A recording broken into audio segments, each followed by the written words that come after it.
मनीष वाधवा खास तौर पर चंद्रगुप्त मौर्य में आचार्य चाणक्य के रोल में अपने काम के लिए आज भी जाने जाते हैं। उन्होंने अभिनय में अपने करियर की शुरुआत कॉमेडी शो खट्टा मीठा के लिए मुंबई की थिएटर में प्रदर्शन करके की। उन्होंने पेशवा, बाजीराव और Manikarnika, the queen of Jhansi और पद्मावत जैसी हिंदी फिल्मों में काम किया और हाल ही में ब्लॉकबस्टर फिल्म पठान शाहरुख खान के साथ उन्होंने जनरल कादिर की भूमिका निभाई थी। और अब मनीष वाधवा वो अपनी अगली रिलीज गदर 2 में अमरीश पुरी की याद दिलाने के लिए बिल्कुल तैयार हैं।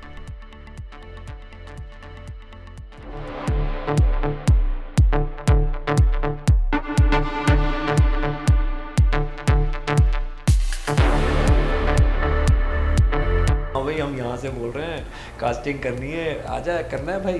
तो मुझे सच में ऐसा फील हुआ पहले फाइट के दौरान, आई थिंक पहले ही दिन मेरा पैर में चोट आ गई। तो ये है कि हर युग में कोई ना कोई तो आएगा ही जो चाहेगा कि ये महाभारत ना घटे, ये रामायण ना हो, इस तरह की चीज़ें ना हो, सब कुछ हमारे फेवर में। आप सोचिए कि वो सारी चीज़ें एक सेकंड के अंदर दिमाग में आ गई। अच्छा यहाँ पर ऐसा हुआ होगा, यहाँ पर अमरीश जी थे और ये सारी घटनाएं घटी थी। वो आइकॉनिक सीन जो है वो आंखों के सामने घूम गया। नमस्कार, मैं मनीष वाधवा हूँ और आप मुझे ट्रेलर में देख चुके हैं।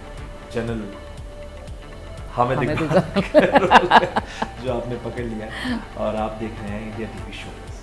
देखते रहिए और गदर मचाते रहिए। जनरल कादिर के खौफ से तो हम निकले भी नहीं थे कि जनरल हामिद इकबाल आ गए, और इस कदर खौफ उनका अभी लोगों के जहन में चढ़ा है कि पता नहीं जब तक फिल्म रिलीज़ ना हो जाए तब तक ये डराते रहेंगे। लेकिन इन्हें देखकर लगता नहीं है। You are such a sweet person. Thank you so much. आपकी मुस्कुराहट। तो मैं मनीष वाधवा हूँ ना। हाँ, ये तो आप हामिद इकबाल की बात कर। हामिद इकबाल बहुत ही मतलब आपको नाम पता चल गया? हाँ जी, नाम पता चल गया। देखिए, पत्रकारों का तो काम ही ये है ना। और मैं तारुफ कराना चाहूँगी कि मनीषी ने इतना सारा काम किया है, चाहे वो चाणक्य हो, चाहे वो अभी जिनका मैं नाम ले रही थी, पठान के भी नाक में दम कर रखा था आपने। पठान में भी उन्होंने काफ़ी अच्छा काम किया है और अब ये तो मतलब डबल धमाका है। ये गदर दुगना गदर 2 कोशिश है बस ये हो जाए। जिस तरह आप सब प्यार दे रहे हैं ट्रेलर को देखकर, आगे भी ऐसे ही प्यार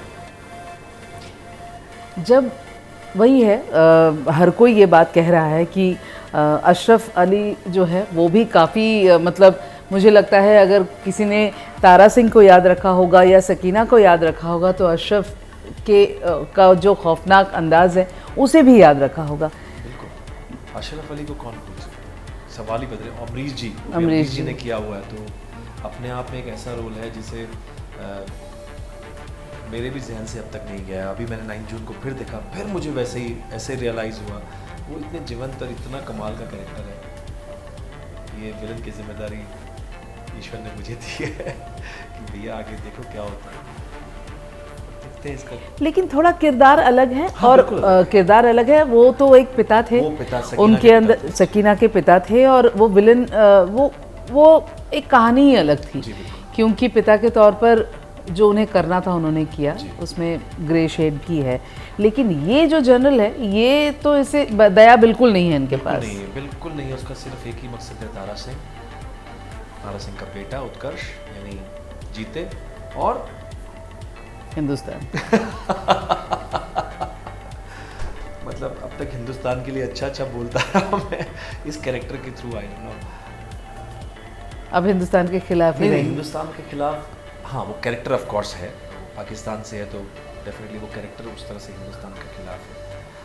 लेकिन मुझे लगता है कि वो जो लोग देखेंगे वो बोलेंगे कि हाँ ये गलत बोल रहा है। तो जब गलत बोल रहा है तो डेफिनेटली वो अपने आप लोगों के लिए वो हो जाएगा कि हाँ ऐसा। विलेन का किरदार ही ऐसा होता है कि अगर आपने अगर विलेन से नफरत नहीं किया तो उन्होंने जस्टिफाई नहीं किया अपने किरदार को। बिल्कुल।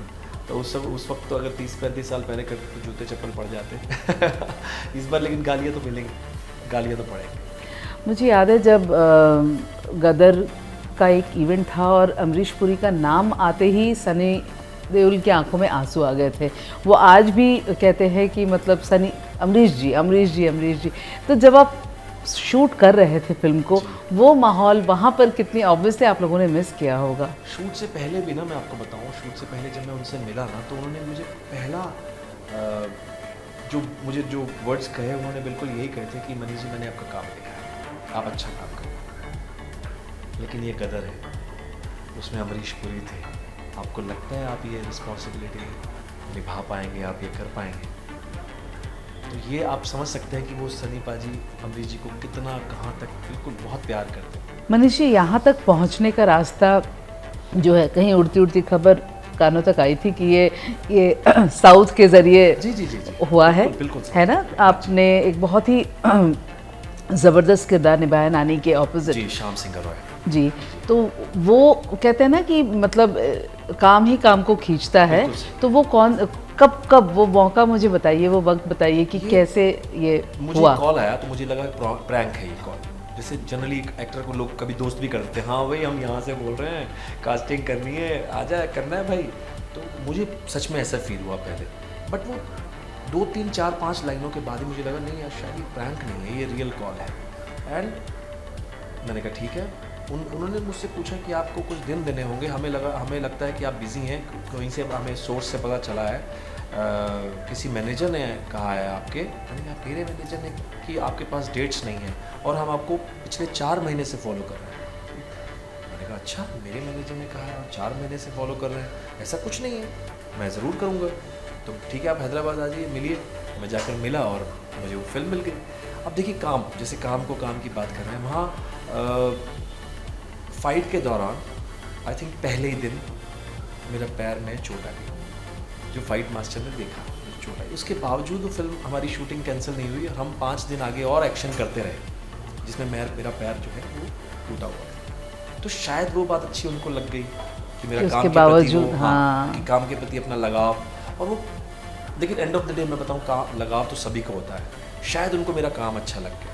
फिर अनिल जी ने उनसे पूछा, अनिल जी ने अगर ना पूछा होता वो कि भैया हमें विलन नहीं मिल रहा, विलन चाहिए, और मास्टर रवि वर्मा जी ने वो दिखाया, वो सीन दिखाया अपने फ़ोन में ऑन द वे, एंड उन्होंने देखा, वो पसंद आया। तो मैं बॉलीवुड से टॉलीवुड गया, फिर बॉलीवुड से टॉलीवुड, टॉलीवुड से बॉलीवुड।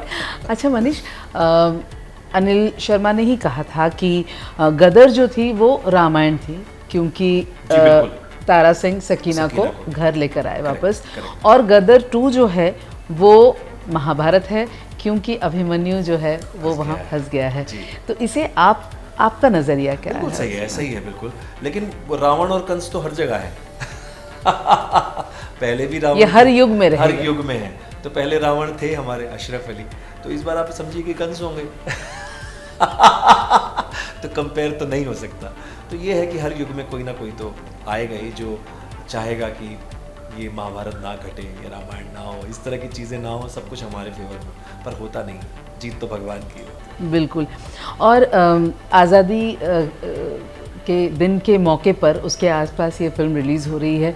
हम बात कर रहे हैं भारत और पाकिस्तान के, ये युगों से चला आ रहा है और इतना सेंसिटिव टॉपिक है कि आज तक शायद ये सॉल्व ही नहीं हो पाया। तो एक्टर के तौर पे, क्योंकि हर बार बड़े पर्दे पर फिल्मों के ज़रिए बहुत सारी ऐसी बातें कन्वे की जाती है कि अमन शांति को ही हमेशा प्रमोट किया जाता है, एंड ऑफ द डे रास्ता एक ही है। ऐसे में चाणक्य के तौर पर बोलूं, आपके किरदार के तौर पर बोलूं, जो आप गदर में निभा रहे हैं, आप पाकिस्तान से तो आ ही नहीं रहे हैं पूरी फिल्म के दौरान, तो आप क्या सोचते हैं, क्या समझते हैं? देखिए, इंडिपेंडेंस डे, जैसे आपने कहा, आज़ादी का वो है, सब, हर आप इंडिविजुअल से पूछेंगे तो सब यही चाहेंगे कि सच में हमें आज़ादी चाहिए इन सब नकली चीज़ों से। जो आज़ादी, जैसे मैं चाणक्य में जो रोल था, जहाँ जो मैंने सीखा कि सच में एक अखंड भारत में ही और लोगों के एक साथ होने में ही भलाई है। और जो विलन के थ्रू भी ये बात कही जा सकती है, क्योंकि वो इतनी नेगेटिव बात कर देगा कि आम आदमी को लगे कि ये गलत कर रहा है। जब आदमी ये सोचता है ये गलत कर रहा है, तो हमें वो गलत नहीं करना चाहिए। तो वो आज़ादी अपने आप है, चाहे वो आप पॉजिटिव वे से बुलवाएं या नेगेटिव वे से बुलवाएं। अगर हम उस चीज़ को सही तरीके से समझते हैं तो मुझे ऐसा लगता है कि वो हमारी आज़ादी की तरफ पहला कदम होगा। आज़ादी सिर्फ देश को आज़ादी मिल गई क्योंकि वो वहाँ से हमारे जो अंग्रेज़ थे जिन्होंने हम पर राज किया वो चले गए, जबकि ऐसा नहीं है। हमने बेड़ियाँ अभी भी पहनी हुई हैं, चाहे वो जात पात की हो, चाहे वो ऊंच नीच की हो, चाहे वो किसी भी तरह से, चाहे वो नफ़रत के तौर पर हो दूसरे मज़हब के लिए, दूसरे धर्म के लिए, जो मुझे ऐसा लगता है कि नहीं होनी चाहिए, जो मेरी फीलिंग ये है। क्योंकि जैसे आपने कहा कि एंड ऑफ द डे तो हम लोग इंसान ही हैं, सबसे पहले इंसान है, बाद में किसी कास्ट। बिल्कुल। अच्छा, मैं बहुत देर से ना ये हैंडपम्प पर मेरी नज़र है